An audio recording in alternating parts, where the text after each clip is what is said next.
That's Nick. And that's Joseph. And today we're here to talk about Bugonia, the 10th feature directed by Yorgos Lanthimos, which premiered in competition at the 2025 Venice Film Festival. Focus Features is releasing it theatrically October 24th, 2025. I know this director did Poor Things, which we were both huge fans of. We also reviewed Kinds of Kindness, this film previous to this, which neither of us quite cared for. But since his third feature, he's, the godfather of the Greek weird wave with Dogtooth. You have Alps. You have The Favorite, The Lobster. Actually, Bugonia is the first film of his since before Dogtooth that didn't pick up a major award in the category it was playing in, which I find interesting because I felt Bugonia was a return to form after the disappointment of Kinds of Kindness. What is Bugonia about? Two conspiracy-obsessed young men kidnap the high-powered CEO of a major company, convinced that she is an alien intent on destroying planet Earth. What is your pull quote? One's predisposition towards nihilism or optimism may dictate their takeaway of Bugonia, the first remake directed by Yorgos Lanthimos, a dark comedic satire on humankind's inherent march towards self-annihilation. Mine. Equal parts sobering and side-splitting, Bugonia proves Lanthimos is a master at his craft, anchored by stellar turns from Emma Stone and Jesse Plemons. Oh, yes. I really enjoyed this movie. I was kind of, Jesse Plemons won Best Actor in Cannes for Kinds of Kindness, and I feel like he deserves that kind of distinction for this. This is a remake of a 2003 South Korean film. Save the Green Planet, which I watched years ago. The story is basically the premise I read. The spoiler is whether or not the CEO is an alien, which we'll get to eventually. I would suggest go in as blind as you can. And I've seen it twice. And I think that after some revelations are made, I think it's interesting to go back and suss out what you think about people's behaviors. Jesse Plemons plays Teddy, a conspiracy-obsessed lunatic, it would seem. Mm-hmm. And he has convinced his sweet cousin Dawn, played by Aidan Delbis in his debut.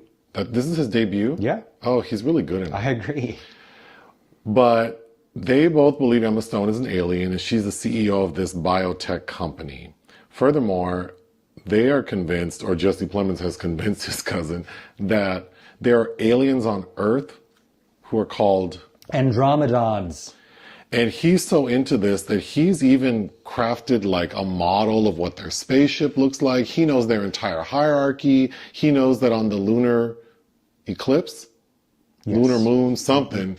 Eclipse. Some event is happening in like 4 days that will mark an opportunity for an alien like Emma Stone to go to their ship. And this is why Jesse Plemons has kidnapped her, because he wants her to take him to his leader so he can convince them to leave Earth. Yes. When we first meet Teddy and Dawn, Teddy is almost putting Dawn through like a little boot camp, explaining to him what they're up against and that they're going to have to fight her, that she's very skilled, she's prepared. Teddy goes so far as to tell his cousin that Emma Stone's character, whose name is Michelle Fuller, that she is very smart, and that essentially she'll try to seduce them. Yes. So to protect themselves, this man convinces his sweet little cousin to undergo a chemical castration. Yeah. Which Jesse Plemons has already done.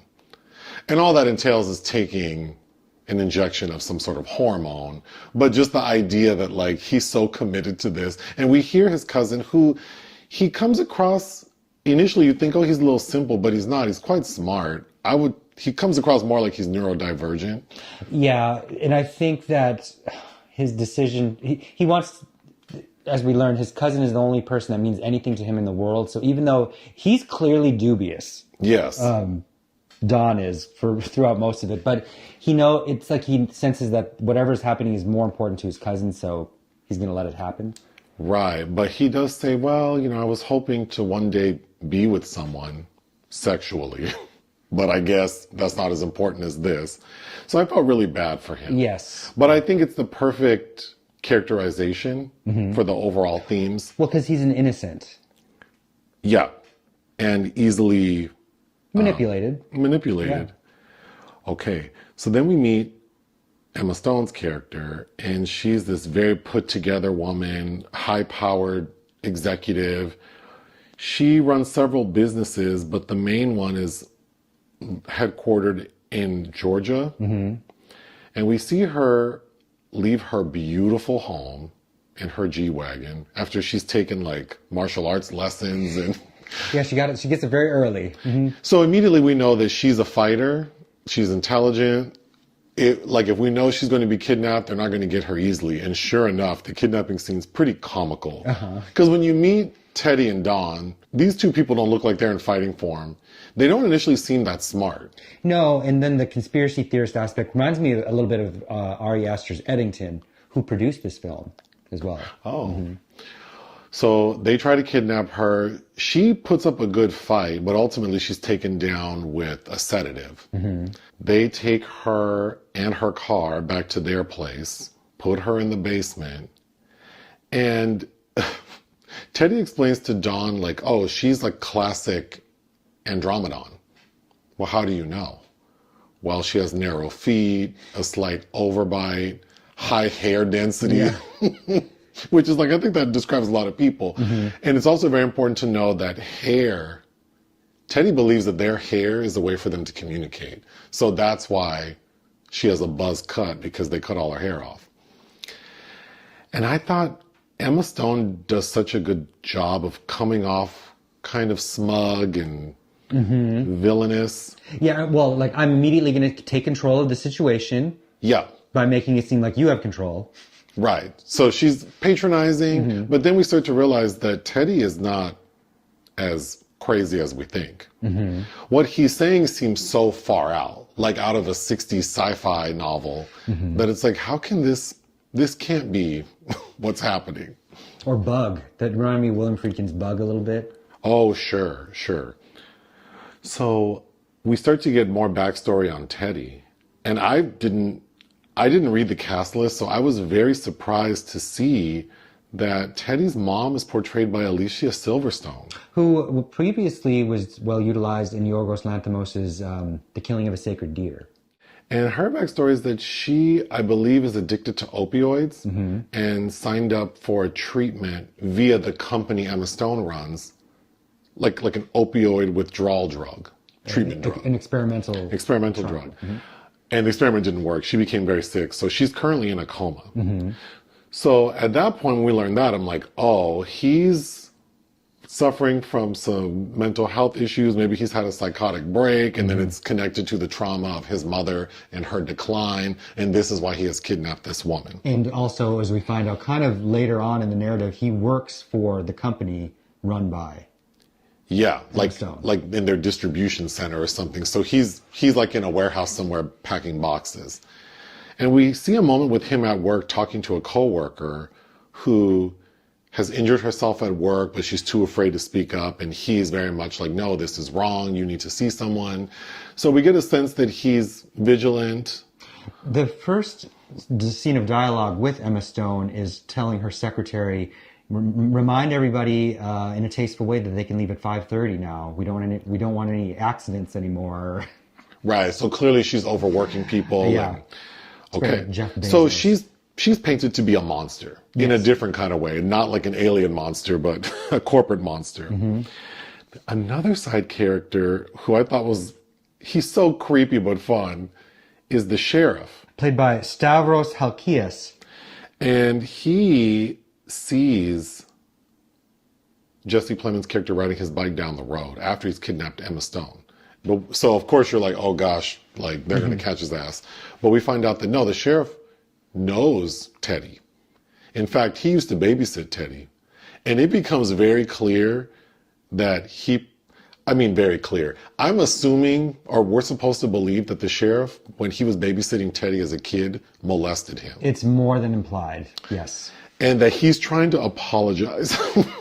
And so he's being really awkward about it. Like, can I come over sometime? I'm worried about you and like the things that happen. I just want to make sure you're okay. And of course, Teddy's saying, it's all good. Don't worry about it. Don't come over, whatever you do. But this man is dead set on apologizing for whatever it was exactly that happened. But he does have an ulterior motive when he does come visit the house. What do you think that is? He says it. Emma Stone's phone pinged in the area, and it's a desolate rural area. Oh, yeah. So he's going to ask questions to Teddy to see if he might have known anything. He has cause to go to the house, but while he's there, can we talk about what I did? Because he seems to want to be absolved of that via Teddy's forgiveness. But I read some reviews that said the middle portion of the film drags, and I disagree. I actually thought the segment where we get Emma Stone in the basement trying to convince Teddy that he needs to see things differently and that she can help him. It's like a death in the maiden scenario. Yeah, I found it quite intriguing. I agree. Especially when she tells him that he's in an echo chamber and his reaction is like... Yeah, I don't agree with that opinion at all, but I mean, to each their own. So then he proceeds to electrocute her. And that was probably the most uncomfortable scene. It is effective in a way that you're not suspecting. Her screaming and also Dawn's reactions. I mean, it's kind intense. It's intense, maybe a little nauseating. It's a torture scene that goes there. Yes. And as a result, Teddy kind of freaks out because he realizes, oh, she's not just a regular Andromedon. She's not a worker bee. She's not a work. Oh, we need to talk about the bees. Well, we are, because that's related to the title of the movie. Yes. She's not a worker bee. This bitch is like the queen. So he is apologizing vehemently. Like, I didn't realize who you were. I'm so sorry. Like, your readings were off the chart as I was electrocuting you. So clearly you're...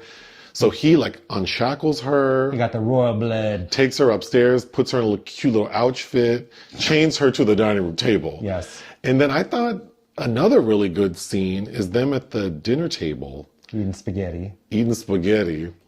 Because at first, again, Emma Stone's character is trying to play it cool. You already mentioned this, but in the beginning, she's also filming like a video for diversity. And it's clear that like she's working on like her interpersonal, like, and HR skills. Her public image, perhaps, as well. Yes. Yeah. So she's throughout being very, like, diplomatic and not raising her voice. But it's at the dinner table that she mentions the mom, Alicia Silverstone. And Teddy does not like that. And things get very heated. And they start fighting to the point where they have to drag her downstairs because that's when the sheriff shows up. Yes, and that's giving misery when Richard Farnsworth shows up at Kathy Bates' home at an inopportune moment and gets dispatched. I thought that was a very exhilarating scene because you also, Don, with his sweet little self, I wasn't convinced that he had the capability to control her. So all the while Don is holding Emma Stone in the basement at gunpoint, trying to keep her to stay quiet, that is one part of the plot I was a little confused by. She believes there's someone upstairs. I don't know why she didn't start screaming. Except, I mean, does she think Don was going to shoot her? He never says that he will. Well, I think she wanted to be, she's handcuffed. I think that was her main goal at that moment. But while she's downstairs, the sheriff is talking to Teddy. And another funny moment is that we had seen Teddy buy a good old Pepperidge Farm coconut cake from the freezer aisle. Let's get this done. If you know it, you know it. Although she had the chocolate cake. No, I don't remember now. I think she did. Cake farts is the chocolate cake. But anyway, don't look that up. Yeah, my grandmother liked the coconut. I do too. That's the one in question. But they're sharing a slice of cake and the sheriff's talking about this missing CEO and don't you work for her? And Teddy has the good sense to ask the sheriff if he wants to go see his bees because Teddy is like an amateur beekeeper. An apiarist? So they go out there, but while they're out there playing with these damn bees, Emma Stone's getting into Dawn's head. And I got emotional with this scene because Dawn says to her, like, okay, I'll help you. If you are an alien, will you take me away from here? And she's like, yeah, sure, I'll take you away from here. And he goes, okay, thank you. And Don shoots and kills himself. Well, he does this thing first that's like a little head shake, like he's reconciling it in his head. He's like, okay, I'm ready to leave. Yeah. But Teddy hears the gunshot and freaks out, so then he kills the sheriff. He bludgeons his head in. After he releases the bees to attack him. He bludgeons him I to mean, death. Lanthimos knows how to use violence well. Yeah. Yeah. Because it's often in short spurts that have a desired effect. So, of course, Teddy runs back to the basement, sees his cousin dead, is screaming at Emma Stone. And she's like, this is your fault. You convinced him of all of this. You drove him crazy. You made him scared. And then she's smart enough to go, well, or he's stupid enough to believe. Emma Stone tells Teddy, I can save your mom. Mm-hmm. You can? Mm-hmm. I have the antidote in my car. Really? Yep, it's in the trunk. I put it in the bottle that says antifreeze, but that's just so people don't know what it is. But if you go get that bottle and inject her with it, She'll wake up. she'll wake right on up. And what does Teddy do? Uncover that G-Wagon that he had covered in leaves, grab the antifreeze, get on his bike, ride down to the nursing home, break into his mom's room, pulls out some antifreeze with the syringe, injects it into her IV bag, and watches his mother slowly code and die. Yeah. It's not funny, but it's like so crazy. It's just, you know. And then this man jumps out the window after a nurse staff sees him. So it's curtains for him no matter what. Well, Michelle's plan is that he's going to do that to his mom and be caught in the act. Mm-hmm. But he doesn't get caught in the act, so he is able to make it home. But while he was out killing his mama, Emma Stone was able to get away, but before she exited the house, she saw like a secret room.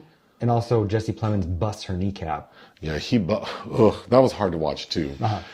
So she's having a hard time walking, but she finds this secret door, and we find out that Teddy has a lab. Mm-hmm. And in this lab, he's been experimenting on humans. He has body parts, heads, everything in jars, and all this like research he's done about the aliens. Mm-hmm. So she's waiting for his ass when he comes back. And this was a really good scene because she tells him, I am an alien. And she tells this long story about how humans came to be, which was very Prometheus to me. Basically, the reason that the aliens, the Andromedons, look like humans is because humans were birthed from Andromedons. So that this is what they look like. Mm-hmm. We're just like a descendant of them. And that they watch us and saw that we were like not in the best shape, like we're destroying our planet. So they have sent some of their people down to try to influence us to do better. And that's what she's trying to do. She's trying to create treatments to help people. But y'all don't believe me.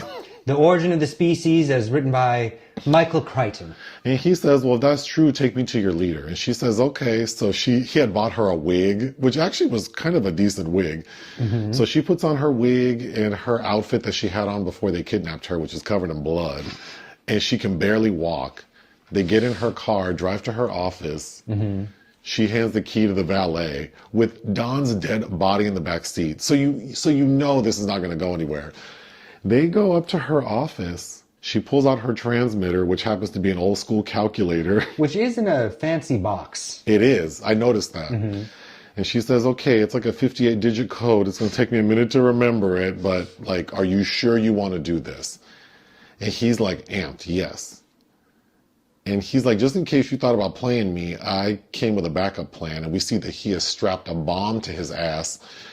So she looks paranoid. So as the audience, I'm still thinking like, this lady bit off more than she can chew. She's telling stalling, him. yeah. She's just stalling. Because there are other people at work, even though it's 5:35, and they were afraid to leave. You can see that they are. There's a commotion outside her office because she's locked themselves in. So it seems like to the audience that she's stalling for time.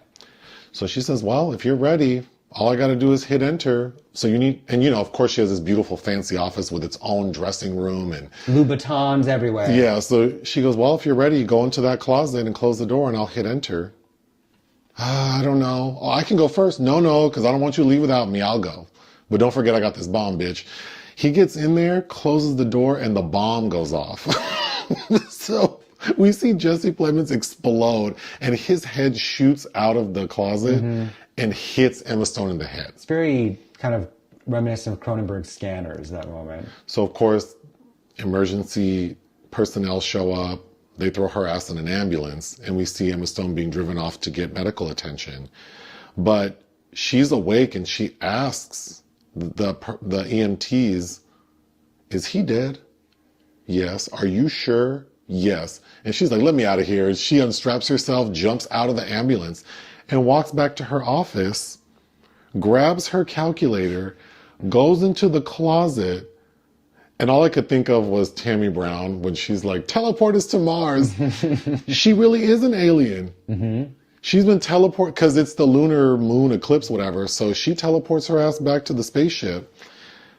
And everything Jesse Plemons said was true, down to like the look of the spaceship. He had it all down. He knew that they had long hair.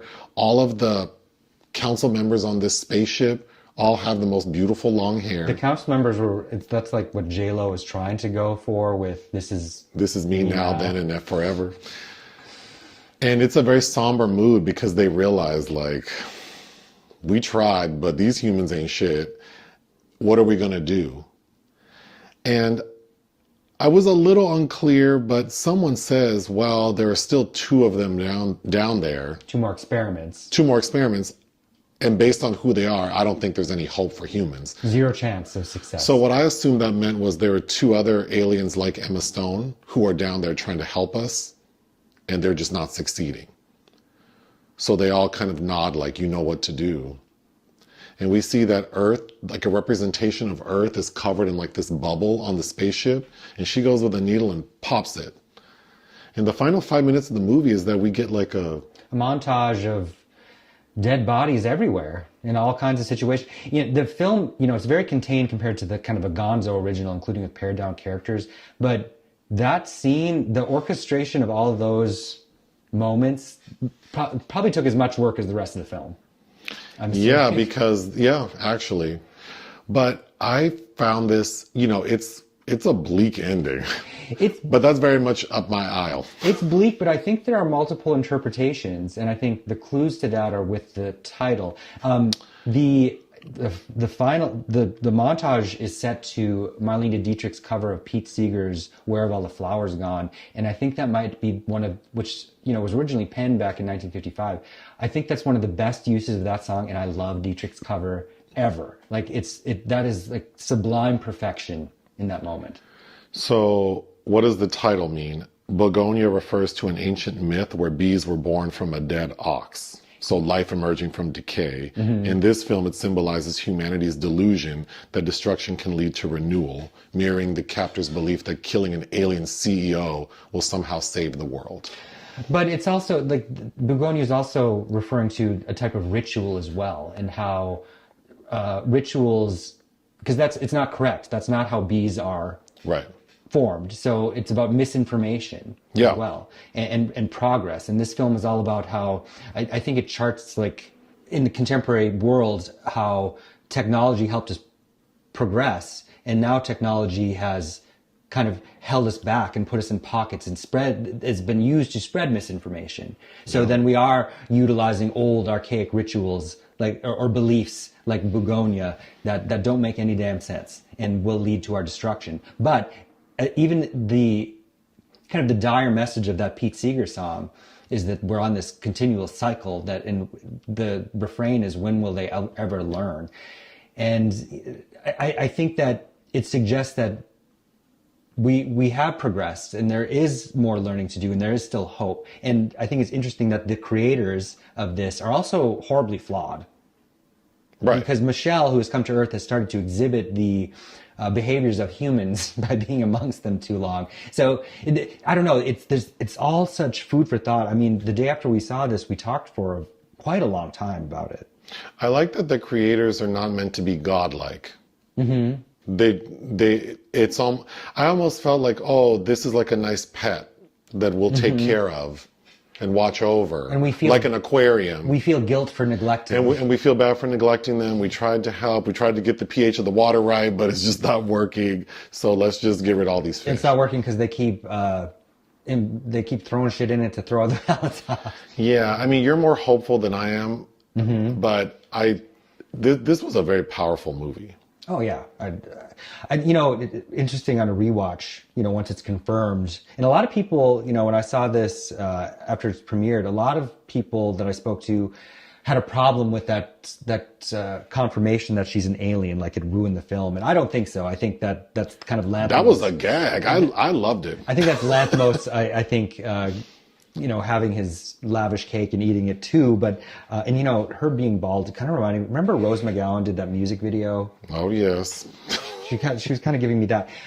But it's interesting knowing that to rewatch it and look at the behaviors. What Jesse Plemons tells us indicates that she's an Andromedon versus what we can find. And I find it interesting the use of the Chapel Roan song that Emma Stone is singing in the car. Well, she's not even singing. Oh, that was Chapel Roan? Yeah, it's called Good Luck Baby, I believe. Okay. But one of the repeated lines in that song is, you'd have to stop the world just to stop the feeling. So I think that's all kind of on purpose with the subtext. But even how she's singing is not quite... To me, that was the least kind of human... That was the human performance that she's putting on, but for who? Like she's trying to practice what this feels like still. Well, she has a knowledge of what reality is. Right. Yeah. And it also marks, I mean, the use of that song puts it squarely in, this year, right here, right now. Yeah, I'd be happy to watch this again so that I could pick up on all those little things. It clearly... Lanthimos is using a lot of these same casts or in crew, like Emma Stone, of course, but DP Robbie Ryan is returning from Poor Things. Jerskin Fendricks, who has provided the score for his last two features. I mean, I think it all works really well. Yeah. What would you give Bugonia? To me, it's a 4 out of 5. I would also give it 4 out of 5. I think it's excellent. Join us on Patreon and listen to our podcast. Bye.